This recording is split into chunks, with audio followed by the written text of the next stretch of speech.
I'm here with Mark Kleiman, professor of public policy at New York University. He's one of the nation's leading drug policy analysts and a friend of mine for about 30 years. I've learned an enormous amount from you, Mark. Since you were 13. That's right.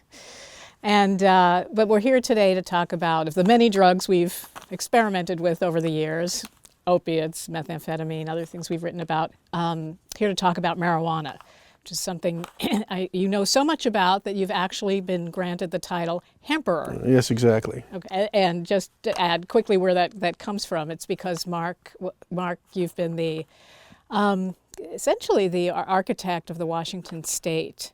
No, unfortunately, I would like to think of you that way. That way overstates it. All right, then correct. So there was an initiative, 64 pages of legislation that was already in place, and my firm was called in by the Liquor Control Board to help them do the implementation.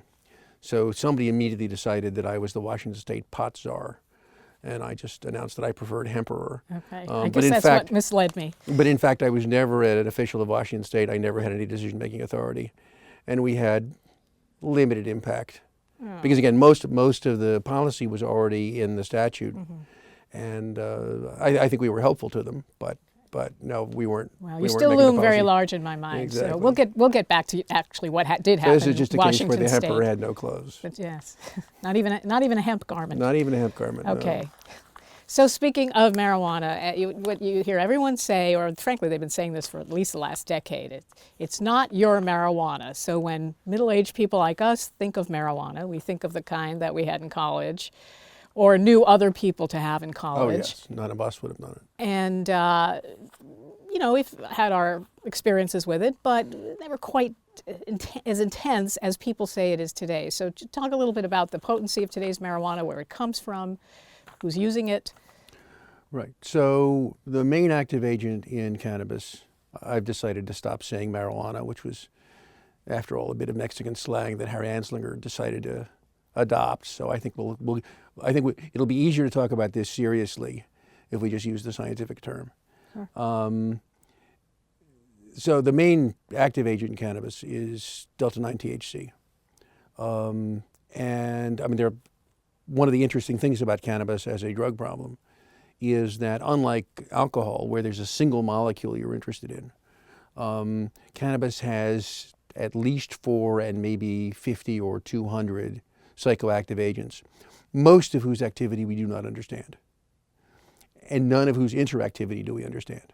So it's a pretty complicated drug, and enormously variable, right? Because the composition varies from strain to strain, from one part of a plant to the other, mm-hmm. Even within a single sample. Yeah. And it also turns out that what chemical actually gets to your lung and then to your bloodstream and your brain depends in part on what temperature the stuff is heated to, because the different components have different vaporization points. And so that comes into play when people are doing vaping, but it's also true for combustion. So anyway, the main active agent is THC. That's the intoxicant. That's what gets you stoned. It's hard to tell in an illicit market, but my guess is that in the 1968 to 72 timeframe, which is when we started thinking about cannabis, and a lot of our thinking is still stuck back then, probably the stuff that was available on a college campus averaged 3% THC by weight.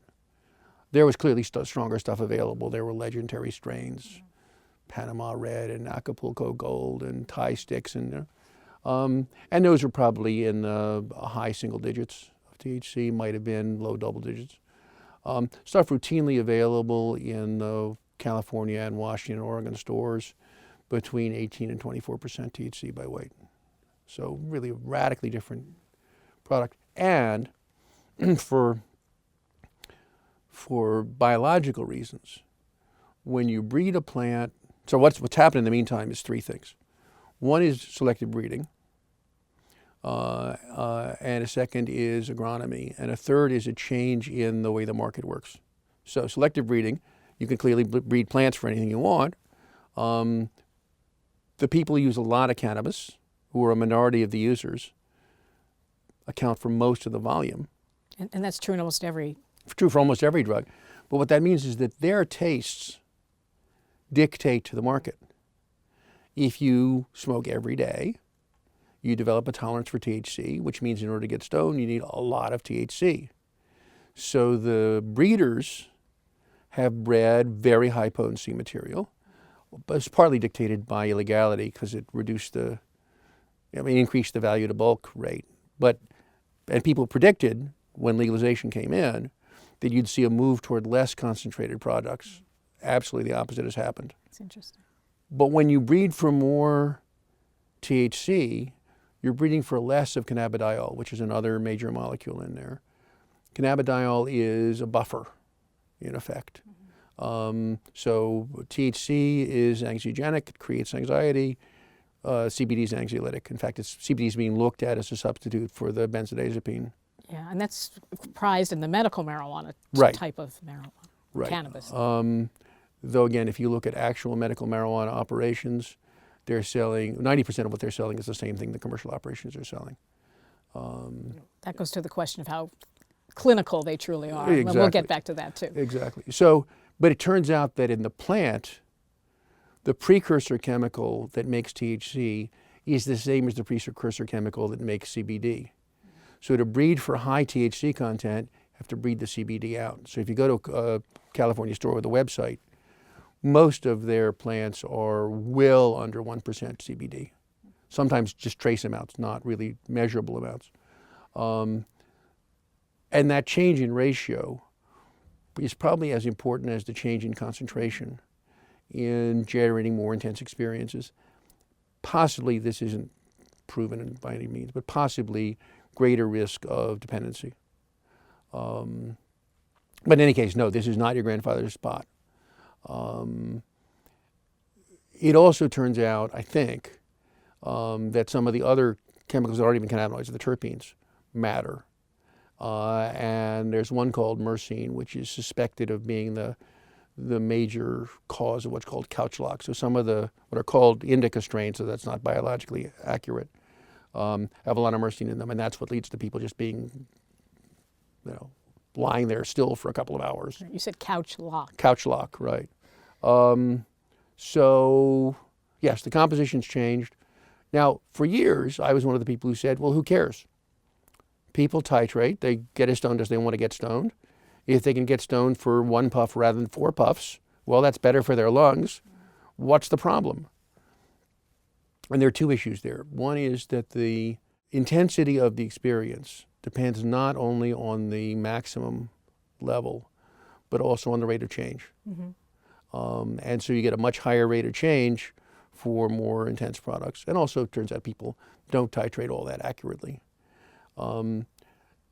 Back when I knew people in college who were smoking, they would take 5 or 6 or 10 hits.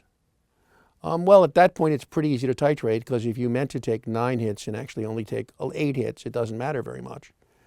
But today's stuff is what we used to call one-hit dope.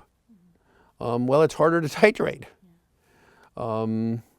So I think there's evidence that there's a health significance to the increasing potency. And as I say, it has not been reversed by legalization. If anything, the opposite.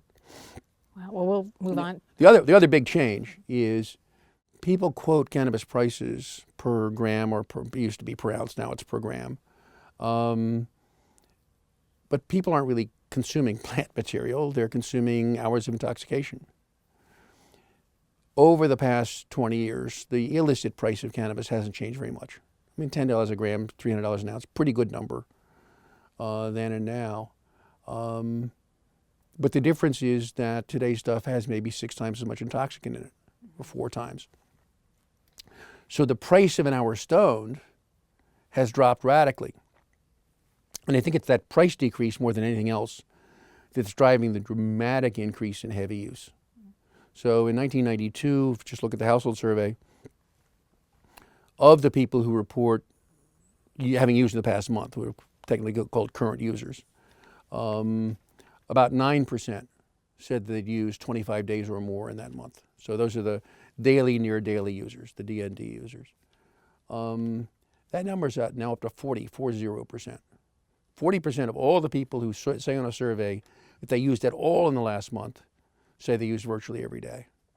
And we know from work that Bo Kilmer did, so that's John Calkin's calculation. We know from work that Bo Kilmer did that the daily, near daily users consume about 3 times as much per day of use as the less frequent users, presumably because they have a tolerance. So 40% of the users being daily, near daily and using 3, they're the whole market. Any sense of what percentage of the population in general they are? Yeah, so numbers are roughly 37 million annual users. People who say they will say they've used in the past year. A little more than half of those, about 20 million, are past month current users, and 8 million are daily, near daily users. And then if you look at the National Household Survey questionnaire, it asks the diagnostic questions. Do you use more than you intend to use? Do you use more often than you intend to use? Have you tried to cut down and failed? Is it causing conflict? Is it, Suggesting eating up your addiction. life? Suggesting addiction as These are the opposed to diagnostic just questions recreational use. for a DSM-5, right? Again, that's not the same as a diagnostic interview because you'd probe a lot more carefully if somebody came to you and said, I think I've got a problem. But if you just look at the screening questions, about half of the daily, near daily users seem to meet criteria. So that's 4 million people who, at least at superficial look, have a cannabis problem, self-reported, right? I mean, that's not counting the people who are stoned all the time and happy about it.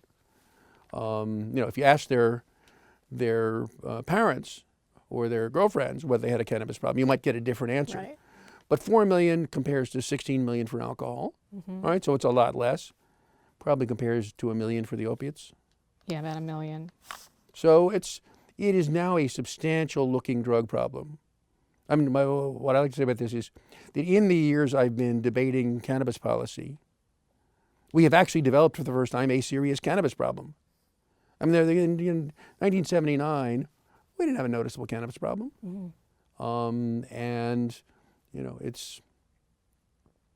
It's ironic that now we're thinking about legalizing it. We actually have a problem with it. And what kind of toll is it taking in terms of emergency room visits, missed work, missed Huge. school, driving? All right, so let me do this in sequence. ED visits about 500,000 mentions a year, which isn't small, but you don't know how many of those the cannabis was just mentioned and it wasn't really causal. But that's not a huge number. Treatment admits substantial. It's, I think now after alcohol, the leading cause of treatment admits. And some of those are criminal justice referrals, so that's a little dubious. No evidence about, what it does to work. Little bit of evidence from Europe on schooling, and it's not encouraging. This is Olivier Marie's work. When the University of Maastricht is in a town which changed its policy so that you need a Dutch passport to get into a cannabis coffee shop. Well, Maastricht has about 1/3 foreign students. So they lost access to the coffee shops. Now they still had access to cannabis if they knew anybody else, but it was a little less convenient for them. When that happened, their grade point averages went up and the Dutch grade point averages were flat. And it's not a huge effect, but it's a substantial effect. And those university students, now bring that back to middle school. I don't think you're very cheerful. Right. And remember, that's a very minor interference with the difficulty of obtaining cannabis. So that's the one I'm most worried about, actually, is the educational impact. Stone driving, I think, is mostly a non-issue. It's a big issue in the public debate.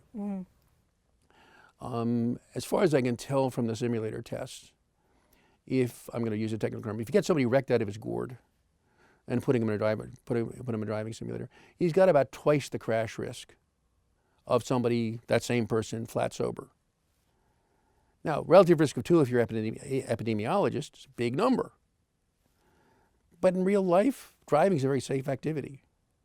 So driving 10 miles stoned out of your gourd is just as bad as driving 20 miles sober, which nobody thinks is improper.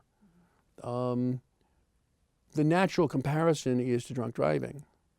And so when people pass stone driving laws, they have the same penalties as drunk driving. If you're driving at a 0.15 BAC, you've got a relative crash risk of between 15 and 30. Right? So cannabis is just not on the map. Cannabis is down there with driving after not having a good night's sleep, or driving with a noisy kid in the back of the car. Not nearly as dangerous as driving on using a hands-free cell phone. It's legal in every state. The other problem on stoned driving is we have no good detection mechanism for impairment.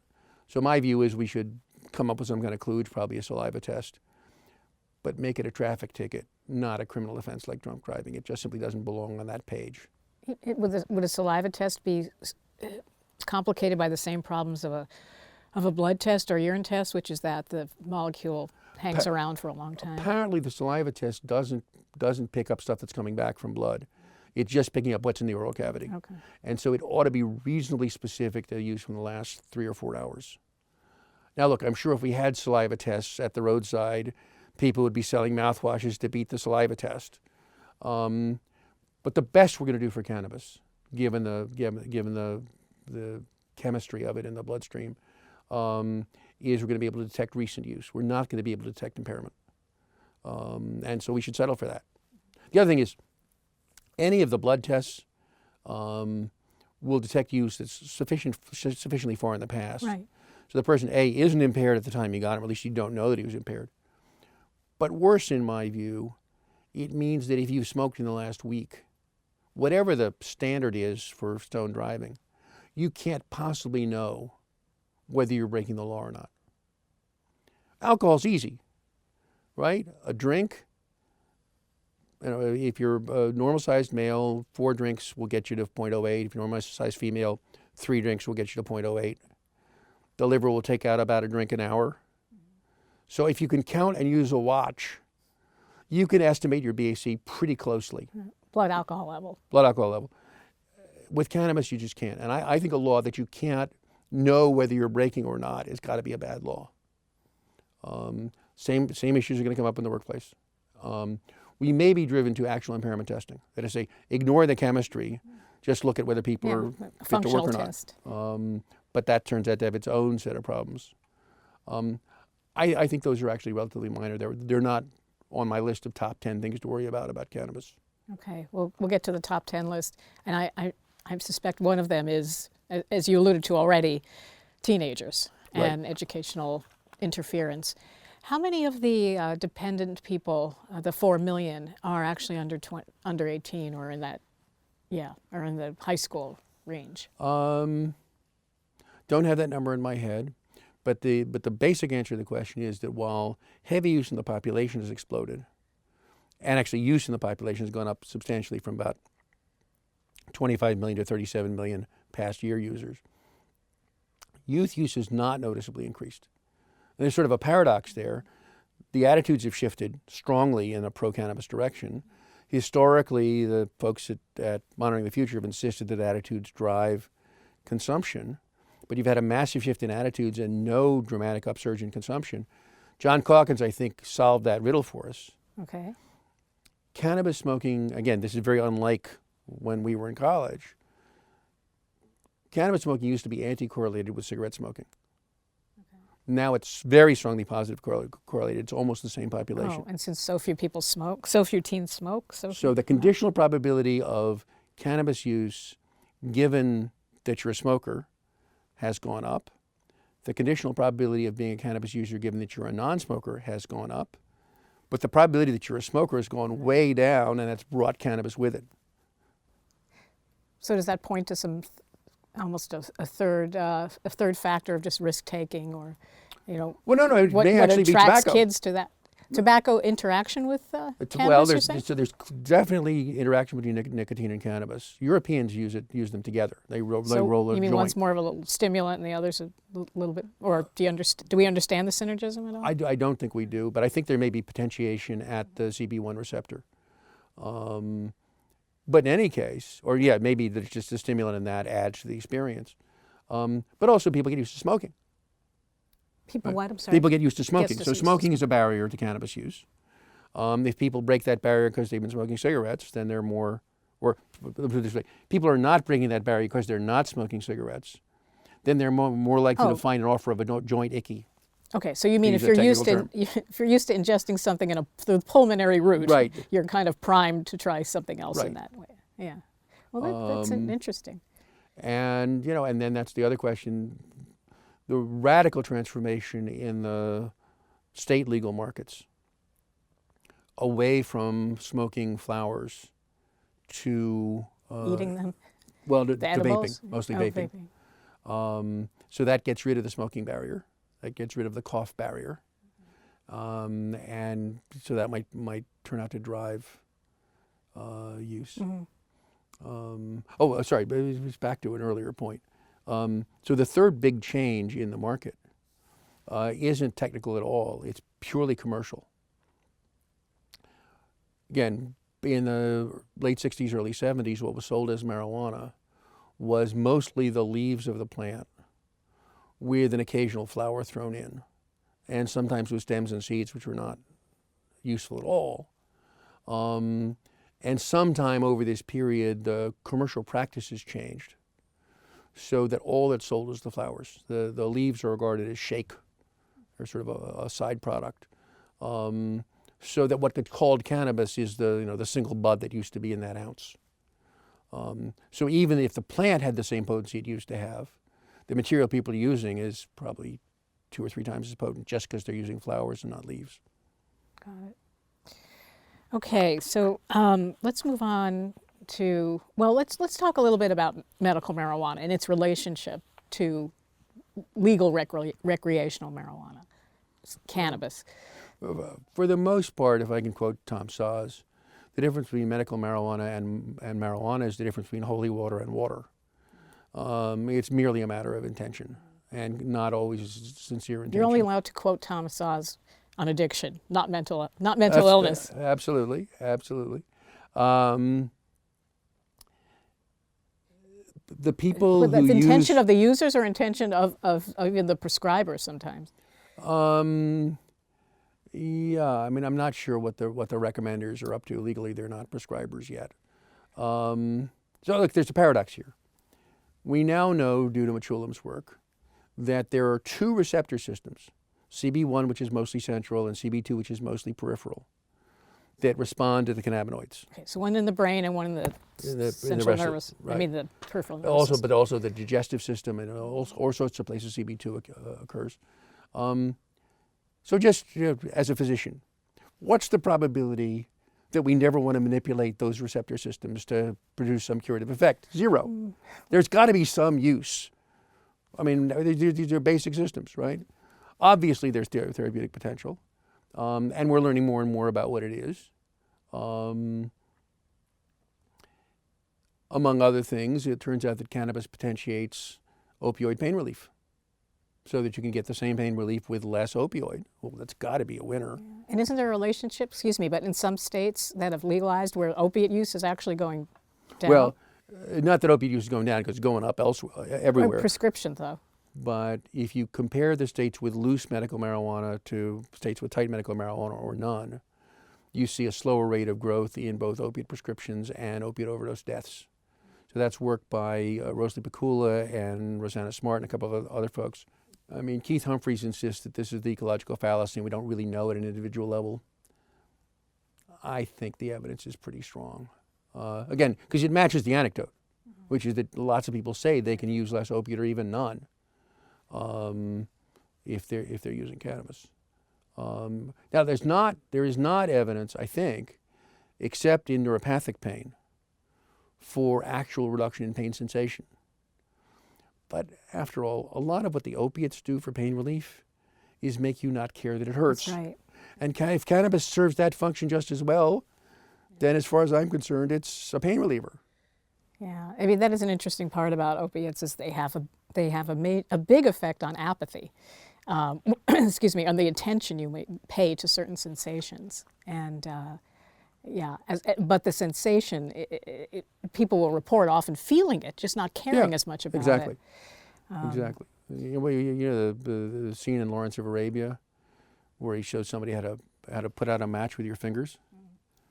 And the guy says, okay, now I want to try it. And ow, that hurts. And Lawrence says, well, of course it hurts. And the guy says, well, what's the trick? The trick is not minding that it hurts. So that's actually a very powerful psychological phenomenon. Phenomenon. Cannabis can teach you that trick and doesn't have the effect of the opiates, then then it's medical, right? Now, medical to FDA standards, no. And it's going to be really hard because it's a plant. And just think about the science. You know, again, not reproducible even from bud to bud of the same plant in what the chemistry is. So if the science is going to be done, it's going to have to be done with extraction, which is what GW Pharma is doing. But then you've got the problem that you've got a gazillion molecules in the plant, and you don't know which ones are doing the work. It's pretty clear that pure THC is not of much use. So the question is, what else is in there that's helping? I would not be at all surprised if in the long run, the plant is better than the extracts. But it's going to be hard to persuade the FDA to approve that as a medication. Or in this weird situation, you know, if it weren't a controlled substance, then it'd be a nutraceutical. I mean, nobody'd bother. But since it is, in order to make it legally available, you've got to get it through that whole FDA process. I'm not holding my breath. Yeah, don't. Our last video was on vaping, and that is much more technologically refined, and even that faces a big hurdle. Well, a big part of the legal... But by the way, it may be true that if you can get an extract with a reproducible chemical profile, and people take it by vaping, that's probably medical research you could do and get through an FDA. Theoretically, yeah. I'm just being a little cynical about how long all this takes, but it takes longer and it costs more. So a big part of the effort to legalize was obviously to make it accessible to people who want to use, yes, but of course to minimize the criminal penalties. So what are the criminal penalties for possessing? They're really not for using, although I guess if you want to split hairs, you can't use without having it, so you're in possession of it. But how do what are the gradations of criminal penalties, right. and do they shift from state to state? They're hugely different from state to state, particularly if you look at the law in the books. I mean, there are still states that have prison time for possession. I don't think they do it in real life, but they're still pretty ferocious laws. Most of the people actually go to prison for dealing. Hard to tell how many that is. Probably something between 20 and 40,000 people behind bars at any one time for crimes defined by cannabis possession or sale. Some unknown number behind bars because they were on probation for their cannabis possession or for something else and tested positive on a probation drug test, and their probation was violated or their parole was violated. In any case, it's not a substantial fraction of the incarceration problem. It's not a substantial fraction. Right. Yes, It's, it's 1 or 2% of the people behind bars. So that's really one of the bigger myths I always thought that was circulated, that you could be on death row for a marijuana seed in your backpack. I exaggerate, but this idea that the jails are just brimming with people with a joint in their pocket. Right. But if you look at all arrests in the United States, there are about 12 million arrests a year. 600,000 of those are for simple marijuana possession. So that's But they're not incarcerated. They're not going on to be incarcerated. Well, I mean, some are, I suppose, but... Well, there's several things, right? Some of those are what are called non-custodial arrests. Basically, the cop hands you a ticket, right? We shouldn't count those, but the statistics do not distinguish between custodial and non-custodial. Some fraction of them are custodial arrests, right? Handcuffs, ride downtown, fingerprints, jail overnight while you're awaiting your arraignment. I don't know the science here, but I would bet you that the average overnight in jail has a lot bigger health impact than the average event leading to an emergency department mention. Right? I mean, well, it's unpleasant, that's for sure. It's unpleasant, and in some cases it's catastrophically unpleasant. I mean, there are suicides in jail. Well, no, and there's suicides in jail. But in addition, you've now got an arrest record, which has all sorts of socially debilitating consequences. I think I'd call that the single biggest downside of prohibition. 40 million people every year who break the law, many of whom don't break other laws. That's not good. $40 billion in illicit business, which is really not good. And then, 600,000 arrests, heavily concentrated, socially downscale, and in minorities. No, this thing is broken. The notion that we could maintain cannabis prohibition really doesn't pass the giggle test. We are where we were with alcohol in 1930.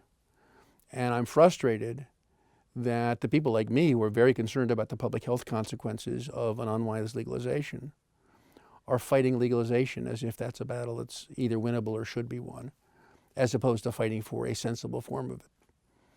And of course, the people who are fighting for legalization just want it in any form at all and tend to naturally downplay the health risks.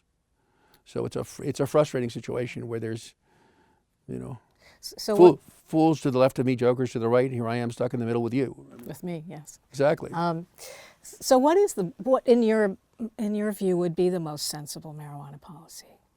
Well, there's a family of policies, but Stan Glantz, whom I disagree with pretty radically on tobacco policy, said what I think is the right thing to say about cannabis policy, which is that it ought to resemble our tobacco policy, current tobacco policy, more than it resembles our current alcohol policy. Right? So our current alcohol policy is, this drug is legal, adults enjoy it, kids aren't supposed to use it, some people get in trouble with it, we'll offer them treatment, and don't drive drunk. Right? That's our alcohol policy. If you look at the annual report of a state alcohol beverage control commission, they won't have any statistics about the health damage from alcohol. They won't have any statistics about drunk driving, right? Their job is making sure that the stores pay their taxes, that the premises are maintained orderly, there's no sales to minors, right? That's their job. They're not in the public health business. They may have a alcohol abuse prevention program off on the side, but it's not their stated policy to reduce the number of people who drink a lot. In the smoking case, it's the stated policy of the federal government and most state governments and most governments around the world to reduce the number of people who smoke. Most of us don't want to do that by full prohibition, but pretty much anything short of that is fair game. Mm-hmm. Yeah, we want to keep raising taxes so that people will smoke less. That would be a sensible view to take about cannabis, right? So how can you make it available to adults for moderate use while discouraging heavy use and use by minors? Well, that's a bunch of things pop up. One is keep it expensive. Right now, the amount of cannabis that it would take a naive user, somebody without a tolerance, to get stoned costs about $2, a reasonable number. Much less in some of the states that have legalized, right? So there's now very potent stuff available very cheap in Washington. But the pre-legalization price was about $2 for about 3 hours of intoxication. It's already a pretty good deal compared to beer. If you look at the stuff that's now available in Washington, there's one of the store in Seattle offers what it calls budget bud, 18% THC cannabis, horse trimmed, for $95 an ounce. Right, so that's $3 and change a gram. That's about 15 cents a stoned hour. That seems to me a ridiculously low price. And if you're an occasional user, if you like to get stoned on Saturday night, and by the way, I know of no evidence that getting stoned on Saturday night is bad for you. I mean, there may be some, I just don't know where it is. If you do that, the difference between the $2 it would cost to get stoned when the stuff's illegal and the 45 cents it would cost to get stoned if it's legal isn't material to you.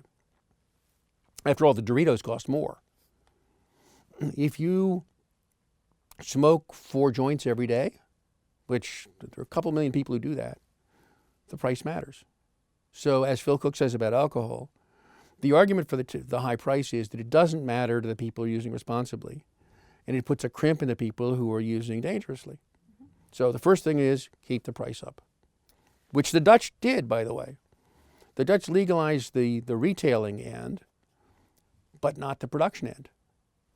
So it's the Dutch say the front door of the coffee shop is legal, but the back door is illegal. The pot fairy has to deliver the pot. The result is that Dutch coffee shop pot costs what German illicit pot costs. Surprise, surprise, their heavy use rate has not gone up. So price is key, marketing is key, and 2 halves of that. One is what are the companies allowed to say to sell the stuff? and the other is what are they required to say.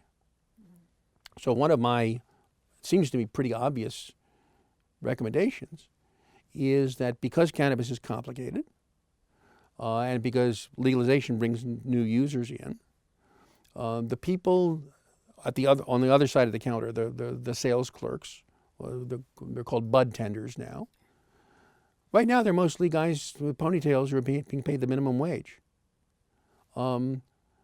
Well, A, their advice to you about your cannabis use is likely to be conditioned by their own cannabis use, which is extremely heavy. B, they don't know anything.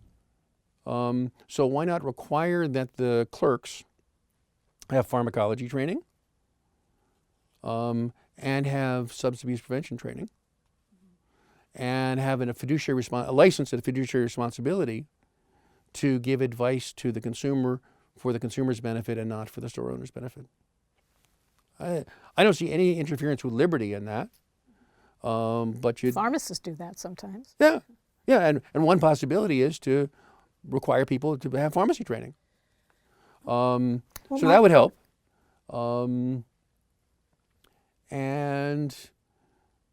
But the other problem is that the industry is going to have a very strong interest in preventing any kind of restriction that would limit the size of the problem, right? Because the people who are the problem from your perspective and mine are the target market from the dealer's perspective, whether that dealer is legal or illegal. And so you're going to see the cannabis industry lobbying heavily against any effective substance abuse prevention. So one question is, should we have a cannabis industry, right? Why not make it a state store system? Why not require it to be co-ops? And there are a number of designs. Bo Kilmer and his colleagues at RAND put out a report for the governor of Vermont. It's terrific on this point. They identified 12 policies that are in between. We can link to it. We'll link to that. Between legalization and prohibition. So we're now in the position of lurching from an unworkable prohibition to the most extreme commercial legalization without stopping in the middle. Okay, so you envision kind of we're here, but hopefully we'll come back. You're pessimistic. I am completely pessimistic. Once it becomes... I see no political force in play for moderate cannabis policy. When you said the phrase, make it expensive, I immediately thought black market. You know, the more expensive you make something, the more greater possibilities that someone would want to get it cheaper, but illicitly. If you go too far. Yeah. Right? But we already know what the sweet spot is. We already know what it costs the black market to produce and deliver medium grade pot. It's about $300 an ounce. It's about $10 a gram. So as long as we keep the taxes below that level, the economies of producing stuff legally rather than illegally are so overwhelming. I don't think there's any way the illicit market can compete.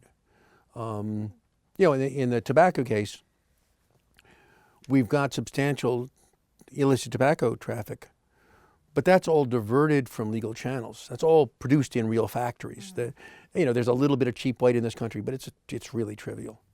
So no, I would expect that if you legalize, keep your current enforcement machinery in place to really press down on what's left of the illicit market, you can tip it over relatively quickly. And once the illicit market's gone, it has no particular reason to reconstitute itself.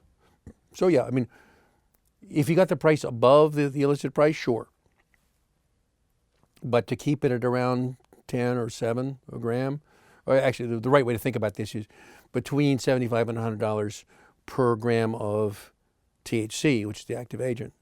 That's completely safe in terms of illicit traffic. So of the... But that does mean that you've got to not do what the legalizers say you're going to do, which is get law enforcement out of the cannabis business. Right? So legalization makes the illicit market a paper tiger.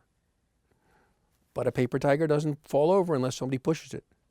You need a couple or 3 years of intensive enforcement directed at remaining illicit production after legalization in order to tip the market over. And most of the legalizing states have not done that. And there are 8 of them now, plus the District of Columbia? Right. So counting the ones that just passed this November, there's 8 plus D.C. Washington State thinks they've got now about 2/3 of the market legal. But they have not done an intensive enforcement push against what's left. And so my view is, once you legalize it and take a lot of the demand out of the illicit market, the enforcement level that was not adequate to control the illegal market is now adequate to control the smaller market. So you ought to be able to push it over. But again, part of the promise of legalization was we're going to stop arresting people. And that's true in the long run, but you need a transition program. Yeah, yeah. So Colorado and Washington State were the two of the first, the earliest. Right, we're the first two. And how would you compare them in terms of their setup, in terms of if we know the effects on the population? We know very little about the effects, and I think they're different in lots of detail. I think not different enough to give us a range of policy applications. So Colorado started out from a different position from Washington. Colorado had a medical marijuana system with stores that were licensed and were paying taxes and were registered with the state. And all they had to do was change the sign over the store, and they had retail marijuana stores. So that was very smooth. Washington State, for historical reasons, had wide open medical marijuana, but it was completely untaxed, unregulated, unregistered. So they had to start from scratch. So Colorado got off the mark faster. Other crucial detail that matters, I didn't think it would, Colorado allows what I would support, which is home growing for personal use. Right. It's not a very complicated plant to grow if you don't insist on superweed. I don't see any reason to require people to go to the store. Washington does not allow that except for people with medical marijuana cards. It turns out Colorado's provision, which I thought was a good idea, was a mistake. Because if growing marijuana at home is legal, then people will grow lots of it. And they've raided houses with hundreds of plants. They don't have a limit? Because in D.C. there's a limit. They do not have a limit, but even with a limit, if the limit's 6 plants, it's hard to patrol that. It's hard to patrol that, but also 6 plants is a lot of weed. And if you're an illegal distributor, say you're selling cannabis to the Salt Lake City market, so you go to a dozen farms in rural Colorado and say, hey, will you grow your 6 plants for me? Or will you put up a shed in back and I'll grow your 6 plants for you and leave the money under the door? Yeah. And you've now got a big production operation that's flying under the radar. So now you've rethought the homegrown? Yeah, I'm not cheerful about it. And in fact, the DC system, which is home growing only, I think is probably better than the commercial system. Have there been any states, well, again, with Colorado and Washington being the earliest, I get an email, as you must also, from something called Smart Approaches to Marijuana. That's right, Kevin Savet, and I think David Frum is involved with that as well. Yeah, I think that's right. But and then there are lots of stories of sort of referendum remorse, and I didn't know how common that is. I know it's easy to take an anecdote and. There are a lot of places that prefer to remain dry, but there's no political movement in either state to pull back. To pull back. I'm sorry. There's a movement, but it's not going anywhere. And that's driven by. Well, it's driven by the smart approaches to marijuana people. But parents often, or even any law enforcement. Or I'm sure there's a law enforcement piece of it. And public health people mainly, maybe, I don't know. Yeah, some of that. Again, perfectly reasonable to object to the way it's going, and not at all unreasonable to want your town to be dry. Yeah. I mean, Massachusetts has wet and dry towns. It's basically a choice. You can have the disorder that goes with liquor stores and good restaurants, or you can have neither. So Belmont, Mass. Is dry, which means the liquor stores are on the Watertown line, and Belmont doesn't have a first-rate restaurant. It's the choice you make. I don't see that as problematic in either direction. Actually, I think they'll learn the most that way when there's a lot of it. We don't to learn from localized differences. We don't, because it's not as if anybody in Belmont is deprived of liquor. He goes to Watertown. But I mean in terms of I'm referring here to marijuana, but unless you're saying that analogy applies as well. Yeah, exactly. If some suburb of Denver is dry, that just means that their residents have to drive into Denver to buy. Well, okay, but I'm referring to then the different ways of. You're saying we're not going to go back to prohibition, and we shouldn't even be talking about that anymore. But we should be talking about how to legalize it intelligently, and there will be certainly pockets of greater intelligence and less, Right. and that'll be. I'm certainly very informative. I wish. In fact, these referenda are mostly from the same cookie cutter. They're all taking the alcohol system. I mean, the legalization movement has adopted the slogan, regulate alcohol like wine. Regulate cannabis like wine. Very bad slogan, I think. I mean, very effective politically, but not sensible policy guidance because we regulate alcohol very badly. But they all went to full commercial systems. So there's no variation there except for DC, right? We can study DC, which is what's called grow and give. You can produce it at home and you can give it away an ounce at a time, but you can't sell it. And yeah, we could learn something from that. And I don't think anybody studied DC. It'd be interesting to look at how much that home growing has displaced the illicit market. But no, there's no sentiment within the legalization movement for anything but full out commercialization. And again, that movement is now increasingly funded by the cannabis industry, which means that there's a limit to how much variation they're going to have.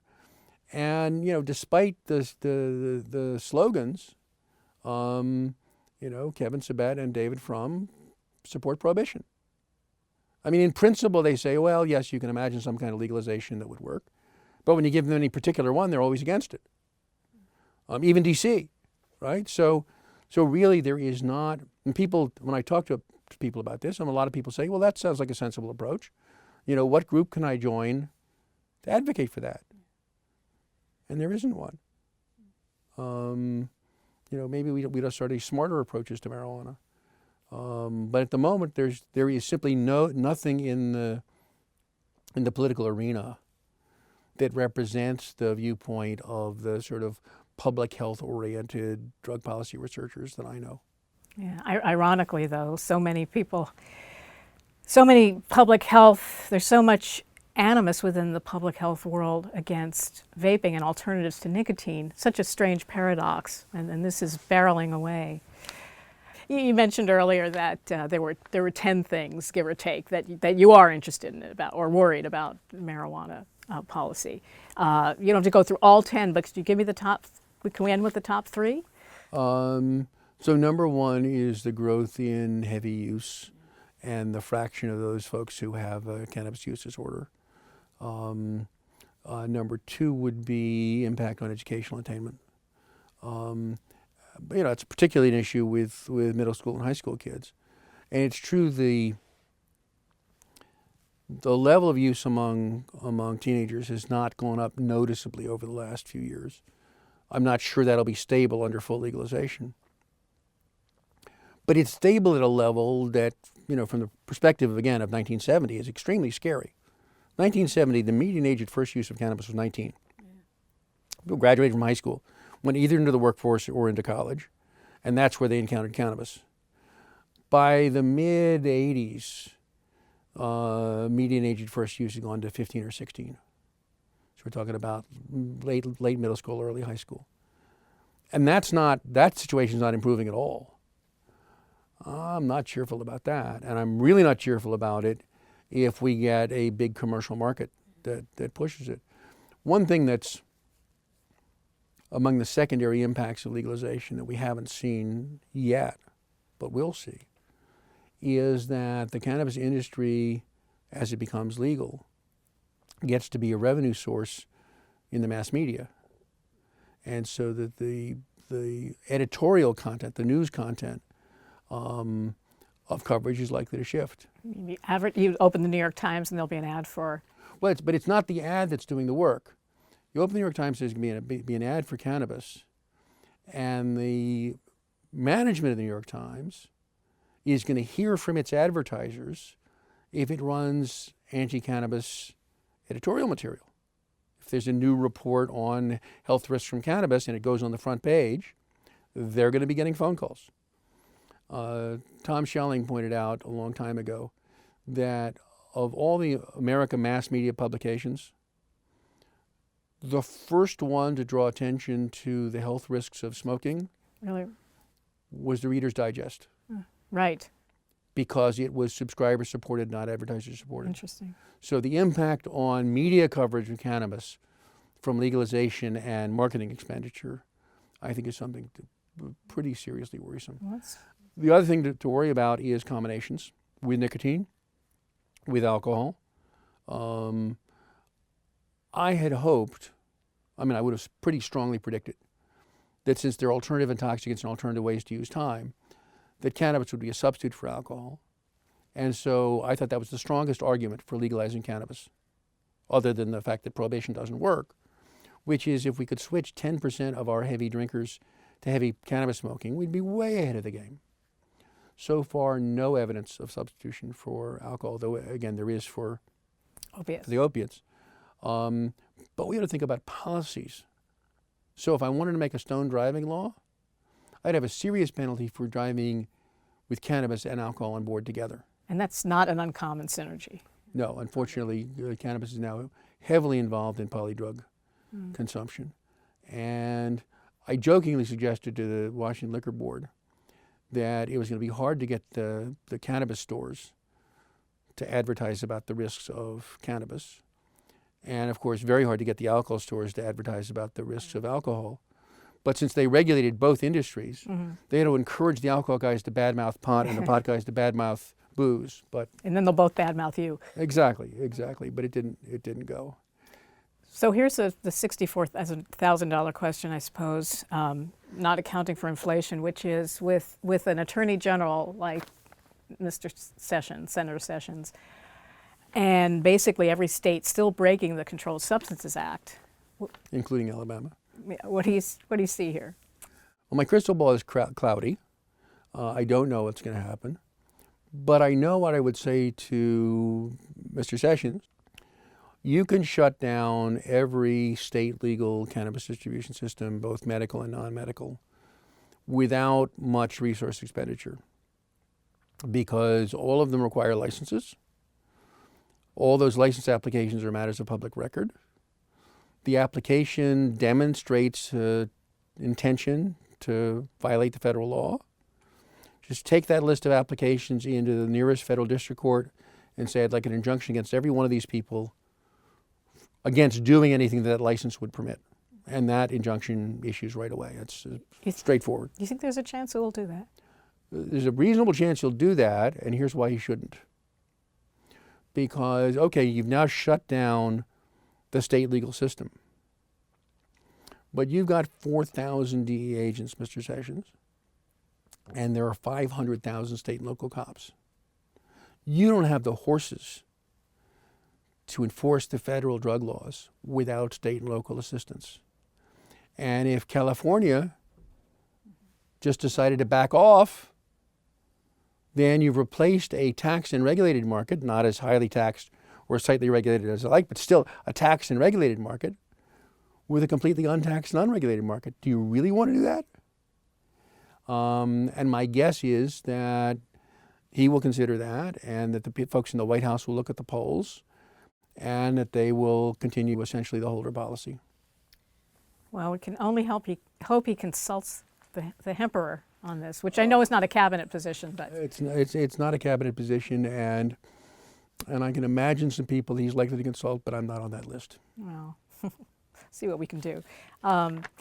Mark, thanks so much. It was a great so pleasure. Interesting and a very complicated problem. Thank you. Thanks.